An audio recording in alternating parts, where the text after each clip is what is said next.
So one, Matt, what I love about your experience is you have that startup experience, plus you also have this large corporation experience. One of the things that Tam and I primarily have gotten into is helping people understand what you should invest in and what you shouldn't invest in. And so let's take a step back. You have this startup, the founder, and we know there's really good insight. What would you go through to say, oh, this person has a good idea? How would you go about evaluating that insight from an independent person hearing it? What types of things would you specifically like to hear? And you would say, hey, investor friend, invest in this company. That is a question I'm asked all the time, actually. And it's not from the perspective of what would you tell a founder, but it's someone coming to me and saying, hey, I have an idea. The most helpful thing for me was the lean startup. There's a million different versions of the lean startup. So the first thing I ask a founder when they come to me with an idea is, have you read and have you done the lean startup? And if they say no, I say, go and do that first and then come back to me. And I also underscore, you don't literally have to read the entire book. You have to blog post something on just rapid iteration to understand consumer feedback, which is very product centric.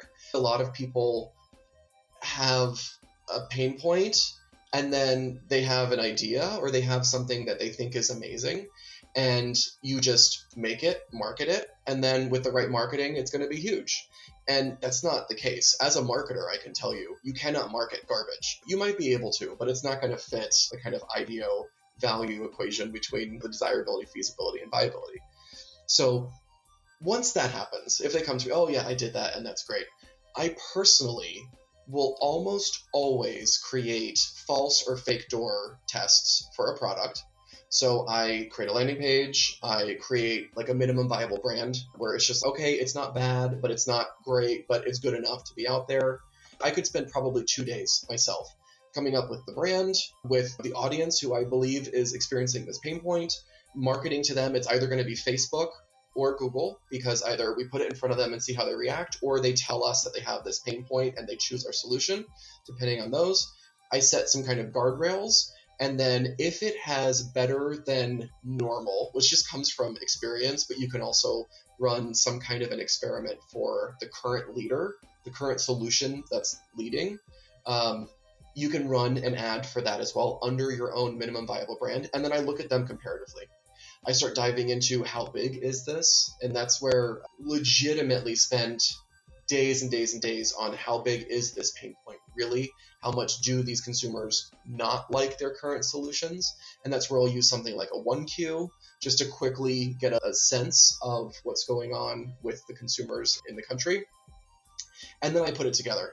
And it's almost always that you'll get this is not the best solution, but you actually discover what is, or this is a great solution and it might need a couple of tweaks. And that tends to be the two results. Both are good. And in my opinion, if I go back to a founder and I say, hey, here's just the quick work I did, the diligence I did, either I'm interested in investing or I would make recommendations to my network to invest. Here's the diligence that I did. Here's what I ended up with. If they come to me and say, okay, thank you so much, but I'm just going to keep going with what I have now, that's a no for me. I'm not going to invest, because that's someone who has a very specific idea, and that works sometimes, but that's not my investing style and that's not my product creation style. If they say, oh my gosh, that's great, thank you, where'd this data come from?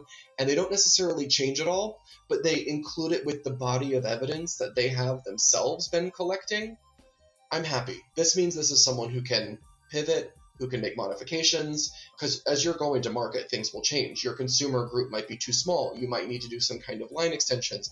Your business is always going to end up growing beyond that single product that you think it's going to. Take the Dollar Shave Clubs of the world, the Harrys of the world. They were just blades, and they ended up coming up with different types of blades, different creams. They got into products for women. They really had to expand, because the blade might be their initial hero product, but you always have to expand. So a founder who's always listening and collecting that body of evidence, in my mind, is worth investing in. And then if the market is big, and by big, that depends on the person investing. For a P&G, we're talking like they have billion-dollar brands, and that's how they talk about things. We're looking for the next billion-dollar brand. If it was me personally, I'm okay with a $50 million brand and very few investors. Now, if we're going out and we're getting 10,000 investors and it's a $50 million product, like our return's not going to be so great. If it's a small, scrappy team, and it might be a $50 million market, and they're doing it fast, like 3 to 6 months max of work for a $50 million product that has opportunity to scale up to maybe 200 million, something that's right below the ceiling that a P&G would invest in. And I'm like, gosh, I would invest in that all day long. So it depends on who it is, ultimately, who I'm making the recommendation to.